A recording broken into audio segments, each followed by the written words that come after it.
Assalamualaikum warahmatullahi wabarakatuh. Berkat Tuhan mengalir atas hidup kita semua. Semoga semua makhluk hidup bahagia. Terima kasih buat teman-teman. Ini kok cepat nih gini. Oke, masih dengan batuk-batuk saya yang seperti biasanya masih cepat-cepat. Terima kasih, selamat pagi untuk semuanya. Selamat pagi yang sudah hadir, dan saya ucapkan banyak-banyak sekali terima kasih. Akhirnya TikTok saya sudah bisa, dan dengan akun TikTok saya yang terbaru kita bisa berkomunikasi lagi lebih baik lagi, dan followernya untuk hari ini, per hari ini 2 hari sudah 4.000 lebih. Jadi kemarin banyak sekali yang penasaran, TikToknya Miss Yuni kemana, TikToknya Miss Yuni kemana. Ya, untuk sementara TikToknya Miss Yuni karena mati, jadi kayak saya kurang tahu kena blokir atau seperti apa. Ya udah, saya tidak mempermasalahkan TikTok saya karena saya sudah memiliki yang baru. Jika kalian tidak keberatan, bantu saya share agar teman-teman yang sedang mencari saya di TikTok 100.000 orangnya yang sudah follow saya, tiba-tiba TikTok saya hilang dalam waktu 1 bulan, bisa menemukan saya lagi. Jadi buat yang ada di YouTube dan di Facebook, saya ucapkan banyak-banyak sekali terima kasih. Dan saya ingin langsung ke pembahasan awal aja dulu teman-teman, karena nanti kalau saya ngabsen pastinya saya lupa ini. Saya tahu Mbak Is official ini wes beber kloso dikit dewe, Gibran, Ratna, Mbak Penny, Ade, terima kasih Ratna, Ios, Daryl, Mbak Penny, Wis, Cewul, Naomi, Ios, terima kasih ya. Weni juga terima kasih, Ani Jutek, Mbak Parmi, Ade, Ambar, Naomi, Feby, Mbak Parmi, Titin, Ios, semoga sehat selalu, Mbak Nini, Nadira. Jadi ini sudah ugal-ugalan yang ada di TikTok ini juga semakin banyak yang sudah hadir ya. Jadi saya nggak ngerti harus ngomong apa lagi. Ternyata dalam jangka waktu yang begitu cepat TikToknya sudah bisa kembali lagi, walaupun tidak sepopuler kemarin. Jadi ya udah, saya tidak mau membahas TikTok lagi. Dan semalam kebetulan saya tidak bisa live, dan sangat mengerikan sekali. Saya waktu tidur saya harus mendengarkan salah satu jeritan air mata dan tangisan dari salah satu teman kita yang ditipu temannya secara ugal-ugalan. Ya ini teman tapi mesra. Dia sangat mencintai perempuan ini, sesama perempuan ya. Jadi ini pembahasannya adalah tentang mungkin cinta sesama jenis, dan dia sangat mencintai orang ini. Dia secara ugal-ugalan memberikan gajinya, meminjamkan uang di bank. Ini saya bahas dulu ya, karena kalau saya nggak bahas saya lupa nanti. Biasanya saya tuh lupa kalau habis orang curhat, karena semalam saya antara separuh sele genje dan separuh itu ya, separuh ngeluh-ngeluh karena sudah agak tidur ya. Jadi ceritanya adalah mereka itu punya hubungan yang sudah cukup lama sebagai sahabat dekat. Suaranya jelas ya teman-teman ya, suaranya jelas ya, baik yang dimanapun suaranya jelas gak? Soalnya ini loh, mikir wis telu. Jadi mereka punya hubungan dekat.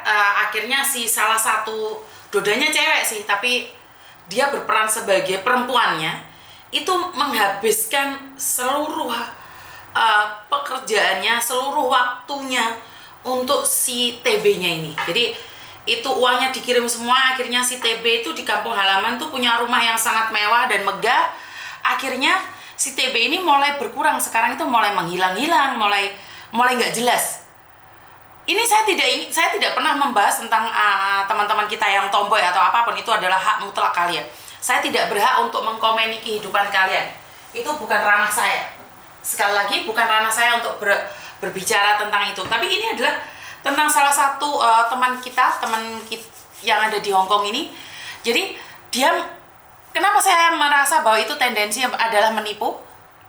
Karena dia memanfaatkan si ceweknya ini untuk utang bank di mana-mana. Setelah itu dia cari perempuan lain. Koreksi saya jika saya salah. Jadi dia memanfaatkan wanita lain untuk pinjam bank, dan ternyata bukan cuma satu orang saja yang dimanfaatkan. Ini saya tidak menyindir siapapun ya. Kalau kamu tidak merasa, nggak usah baper terus habis itu kamu marah-marah. Enggak. Ini bagi yang merasa saja. Jadi intinya adalah dia ada beberapa perempuan, notabene sesama perempuan, tetapi mereka habis-habisan untuk membiayai perempuan satunya.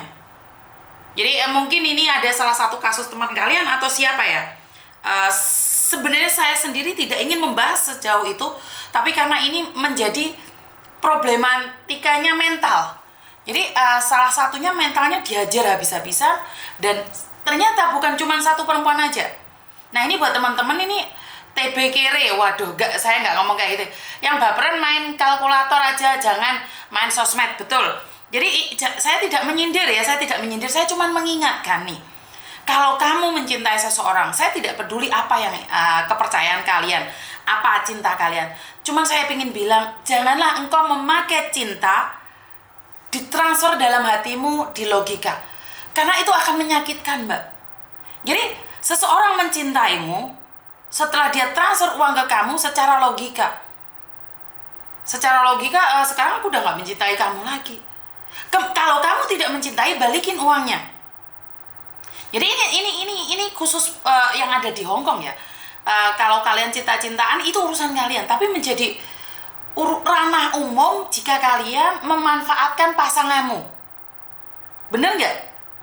Bukan ganti akun, Mbak. Soalnya akun yang dulu mati, jebol. Jadi bantu share dan tap-tap ya, Mbak ya, buat teman-teman, agar teman-teman yang lain nih ngeliat bahwa saya sudah live lagi di TikTok. Karena banyak yang mencari di TikTok katanya lama nggak live, bantu share ya. Jadi saya ingin selalu katakan, hati-hati sekarang dia dalam penjara.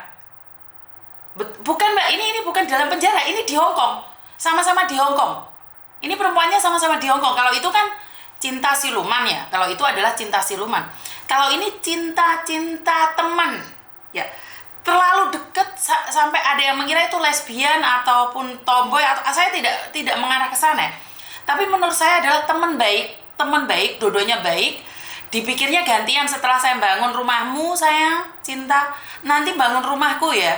Giliran harus bangun rumahku, dia pergi dariku, dia cari orang lain gitu loh. Jadi saya rasa ini juga fitnah. Jika tidak ada ya nggak apa-apa, tapi jika ada pasti kalian yang merasa, duh aku miss ya. Jadi yang semalam curhat pasti ngomong, duh ternyata dibahas ini. Jadi saya tidak membahas kalian tomboy atau kalian lesbian, atau itu di luar ranah saya. Ingat, jangan baper. Saya tidak membahas kalian lesbian, suka perempuan atau apapun. Itu hak mutlak kalian. Saya tidak berhak ngomen hidup kalian. Tapi ini menjadi ranah publik jika kalian mengambil kesempatan menipu wanita lain hanya untuk memperkaya diri sendiri di kampung halaman. Jadi kamu di kampung halaman itu terlihat kaya, bangun terus. Padahal kamu menipu beberapa perempuan atas dasar cinta. Ya ini pembahasan yang selama ini saya tidak ingin saya bahas ya. Karena sebenarnya ada yang orang menilai bahwa saya dulu tomboy. Memang saya dulu tomboy ya. Waktu saya jadi janda itu saya merubah identitas saya tidak mengakui kalau saya itu punya anak. Kalau suami kan enggak nih, janda. Jadi saya sendiri itu pernah di kehidupan saya merubah identitas saya. Tapi saya tetap mencintai laki-laki. Saya tomboy pakaian saja. Enggak tak pakaian ya, rambut saya masih tetap posisi panjang ya. Jadi saya enggak komen, saya benar-benar tahu perasaan kalian. Saya tidak ingin menghancurkan hati kalian. Kadang-kadang kalian tuh kesepian. Jadi bukan karena kalian tuh mencintai perempuan sesama perempuan. Kalian secara sadar diri sampai kalian tuh tidak mencintai perempuan sama perempuan. Tapi karena satu, kecewa dengan laki-laki, kurang kasih sayang, akhirnya kalian melampiaskan sesama perempuannya. Jadi saya kurang setuju jika totalitas mengatakan bahwa Hong Kong itu lesbian ya. Itu sering kali laki-laki inbox saya, coba dong Miss Yuni jelaskan tentang perempuan sama perempuan, kenapa mereka bisa mencintai. Saya nggak bisa membahas lebih banyak ini ya. Tapi saya merasa bahwa karena mereka sudah sakit hati dengan laki-laki dan mereka tidak percaya lagi dengan laki-laki, akhirnya mereka mencoba untuk mencari pelampiasan dengan sesama perempuan. Koreksi saya jika saya salah. Karena sudah merasa nyaman dengan perempuan, akhirnya mereka terbawa arus untuk saling mengerti.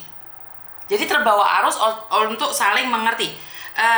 Nggak cuma tomboy cewek juga yang kayak gitu memanfaatkan TB. Oh ya, oke, jadi ini TB-nya yang keluar ini. Jadi tidak hanya ceweknya aja yang dimanfaatin, ada juga yang sebagai ceweknya memanfaatkan tomboynya. Ya, itu urusan kalian. Saya cuma ingin mengatakan jangan memanfaatkan satu sama lain. Itu menurut pendapat saya ya. Koreksi saya jika saya salah. Taiwan nyimak Miss, waalaikumsalam. Aku juga tomboy, tahu jiwaku enggak kere juga gitu Miss. Oke siap. Oke, buat teman-teman yang tomboy di sini, saya tidak mengomeni kalian. Jadi saya hanya berbicara secara luas. Saya tidak mengomeni hidup kalian ya. Ingat ya, saya sudah katakan tadi di awal, jangan baperan. Saya tidak membahas kalian. Saya membahas orang yang memanfaatkan, itu baik dari tomboynya atau dari ceweknya. Jadi saya tidak membahas saya nggak kere lah Miss, saya nggak pernah ini Miss. Nggak, saya nggak ngomong kalian. Jadi saya nggak melibatkan kalian. Cuman siapapun kalian, tidak perempuan ataupun si TB atau biasa saja, wanita biasa saja. Maksudnya wanita biasa saja adalah ibu-ibu atau apapun. Kalau bisa jangan memanfaatkan satu sama lain. Itu tujuan saya. Saya cuma ingin mengingatkan bahwa jangan sampai memanfaatkan satu sama lain. Jadi banyak orang menghakimi tomboy, banyak orang menghakimi perempuan sama perempuan. Mereka tidak pernah berpikir kenapa mereka seperti itu. Awal mulanya itu kenapa sih mereka seperti itu. Jadi belum ada yang namanya riset para psikologi atau orang-orang keren itu yang benar-benar turun tentang pertikaian. Membahas tentang benar-benar pertikaian, kenapa mereka harus seperti ini, seperti itu. Mereka itu tidak pernah membahas seperti itu gitu loh, nggak masuk sampai ranah ke dalam. Jadi ya yang dibahas pastinya politik, itu pasti ya, dan kita bukan dari bagian politik. Kita dibutuhkan suaranya 5 tahun sekali aja.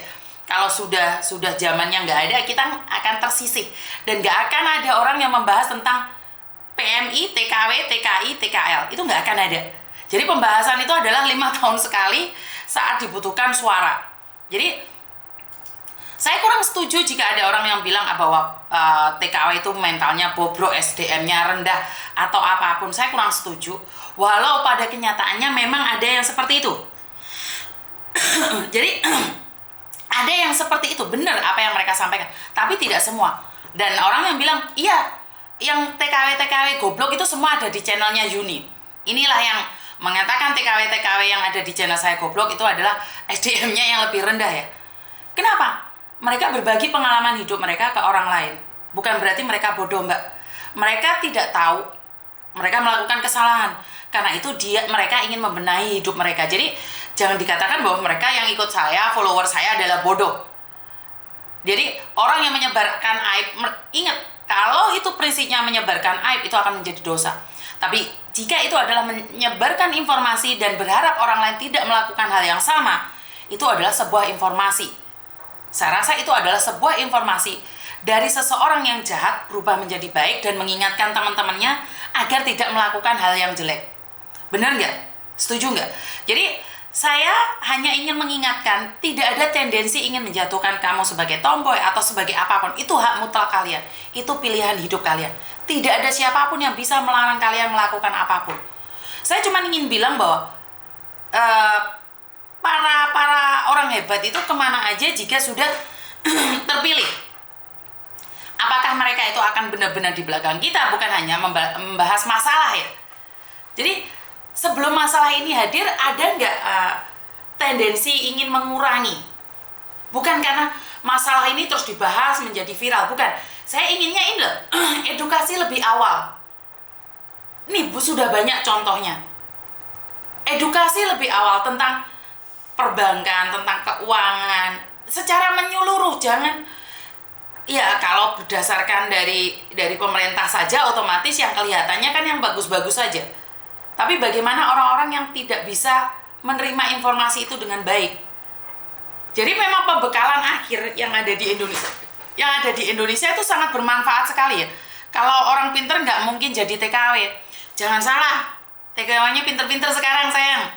Kita adalah orang-orang pinter. Kalau kita nggak pinter nggak bisa jadi TKW juga loh. Walaupun lulusan cuman SD, itu kita pinter loh. Kita bisa menyatu dengan budaya orang lain, itu orang pinter loh. S1 belum tentu bisa masuk Hong Kong loh. Benar kan? Setuju kan dengan saya yang katakan S1, S2 belum tentu bisa ke Singapura ataupun ke Taiwan loh. Karena mental mereka belum tentu sekuat kita. Benar nggak? Pendidikan mereka bolehlah dikatakan lebih di atas kita. Tapi masalah hati mungkin kita lebih menang. Cuman kesalahan kita adalah kita tidak bisa pembekalan untuk keuangan ya. Kita gagal untuk keuangan. Kita tuh gagal untuk memanage keuangan. Kalau zaman dahulu kala di kampung, banyak teman, banyak rezeki. Betul, karena dengan banyaknya teman, kita akan mendapatkan banyak rezeki. Informasi pekerjaan, informasi apapun itu bisa kita dapatkan dengan teman. Tapi di zaman-zaman ini, banyak teman, banyak utang. Banyak teman semakin miskin. Tidak semua, garis bawahi, tidak semua. Kenapa saya bilang banyak teman semakin miskin? Iya, kalau teman kita gayanya glamor, sementara kita hanya gaji 4.780, terus dia gajinya 8.000, gak nutut. Nah, pertanyaannya gaji sama-sama 5.000, kenapa dia bisa ngejreng, kamu biasa-biasa saja? Itu mungkin jadi problematika. Akhirnya kita mengejar. Wah, si Juni kayak kok iso bangun kayak.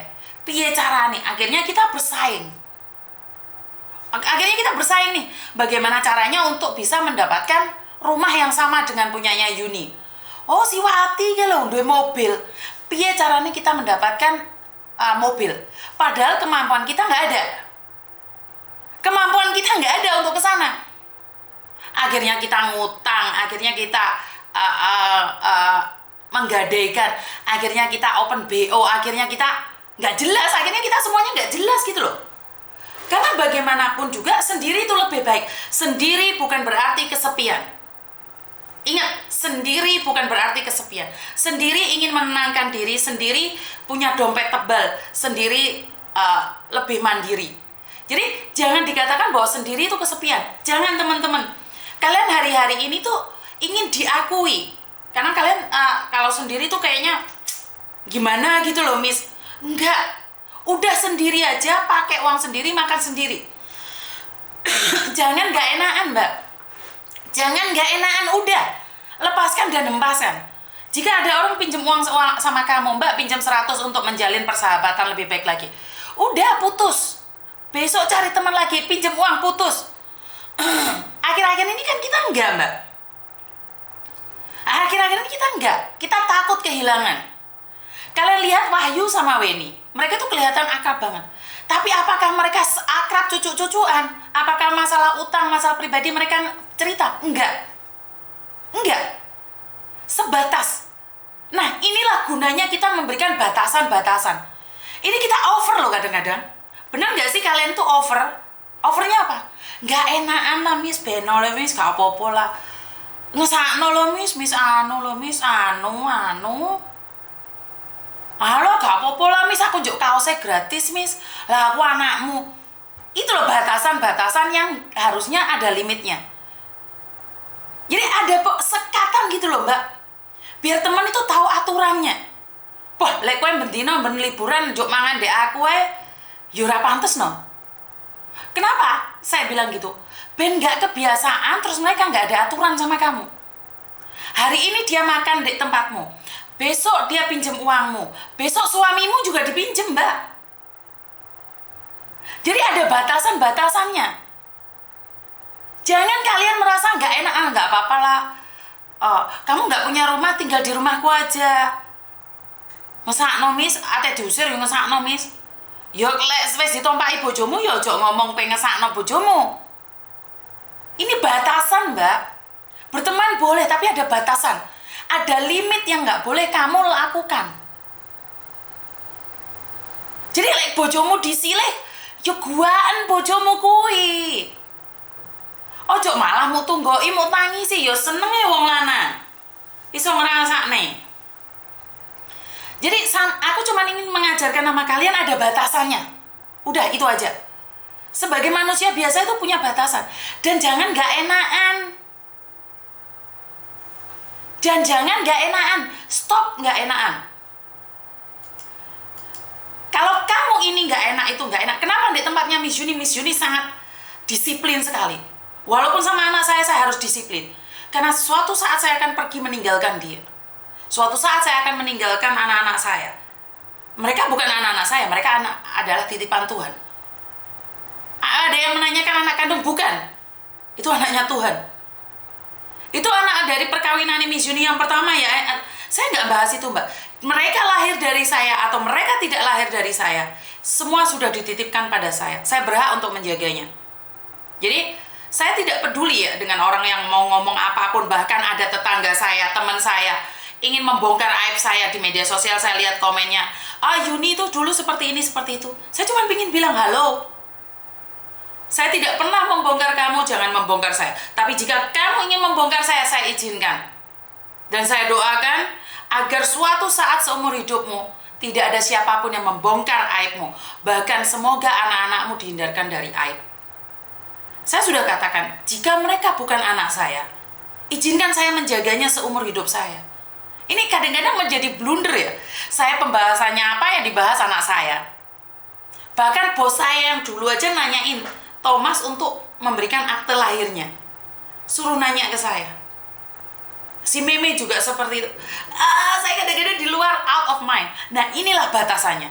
Kalaupun sampean tetangga saya, kalaupun sampean saudara saya, ataupun kalian teman saya SD, SMP, SMA, tahu batasannya. Anda sekarang ingin menjatuhkan saya, posisi saya ada di atas. Bangga. Punya tetangga yang dicoret-moret gitu. Bangga. Dan begitu juga saat kalian ada di boarding house saya.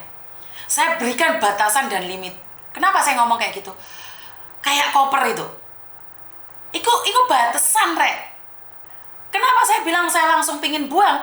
Ya karena kalian tidak tahu aturan gitu loh. Sopan santun harus ada juga. Tolong. Inilah kenapa orang-orang kita tidak dihargai oleh orang lain, karena kita sendiri tidak menghargai orang lain. Di tempat saya apapun gratis. Tapi bukan berarti nitip koper ke tempat saya. Benar gak sih? Oh, tempatnya Koko apapun gak masalah, Gak apa-apa deh. Tapi Koko tetap laki-laki, kamu pakai baju pentilmu ketok, yora pantes gitu loh. Paham gak sih maksud saya? Batasan-batasannya itu harus ada gitu loh, Mbak. Kamu pembantu saya. Terus kamu ingin tahu lebih banyak tentang keluarga saya, pantas nggak? Nggak pantas. Terus kamu sahabat dekat saya. Terus kamu ingin tahu siapa suami saya? Apakah kamu ingin menguliti tubuh saya? Enggak, ya udah kamu setaunya segitu, ya udah segitu. Begitu juga kalau kalian tahu teman kalian, ya udah sebatas itu aja gitu loh. Kenapa sih pingin masuk ke tulang sumsum orang lain? Benar nggak? Saya tentang Monica, tentang Sampirin, saya sudah selesai kasusnya, sudah. Saya nggak akan mencari-cari kesalahan dia. Kecuali ada orang lagi masuk dalam komplainan lagi, saya cari lagi. Kenapa sih kalian tuh ada dendam tersendiri buat orang lain? Dicari ke tulang rusuknya, dicari sampai apa ya? Sampai tulang sumsumnya itu. Oke, diselidiki. Meme itu kayaknya bukan anaknya Pak Tony kok. Itu dari perkawinan Miss Juni pertama. Selidiki, woi takut tonggo-tonggo nih. Untungmu, Pok, kenapa kamu spend time buat sesuatu yang tidak bermanfaat buat dirimu dan orang lain? Benar nggak? Kalaupun itu bukan anak saya, terus apa manfaatnya buat kamu? Jadi aku kok, ya Tuhan, kok kenapa sih mental kita itu tidak berubah, Mbak? Kenapa kita tidak fokus dengan apa yang dijelaskan? Aduh, saya pribadi nggak ada masalah. Karena saya waktu sebelum viral, sebelum saya terkenal, saya dudukkan keluarga saya. Saya nanya sama mereka, karena keluarga saya di Hong Kong itu benar-benar anti sosial media. Sampai detik ini mereka anti sosial media. Bahkan mereka itu tidak melakukan tacam. Keluarga besar saya yang di Hong Kong ini tidak melakukan tacam, tidak suntik. Kenapa? Karena mereka anti sosial media dan mereka itu takut banget kalau informasi-informasi mereka itu diketahui orang. Dan saya sudah diingatkan, kalau kamu bermain media sosial, siap-siaplah kamu dikulitin sampai sumsummu. Dan waktu itu saya mendudukan Meme, mendudukan Koko, mendudukan Pak Tony. akibat dari sebuah konten ini akan berakibat fatal pada rumah tangga kita, bahkan keluarga kita. Dan mereka berpikir secara lama dan mereka mengatakan iya, mereka siap selagi tujuan kamu bagus. Selagi tujuan kamu bagus untuk membantu orang lain, jadi kami siap ada di belakangmu.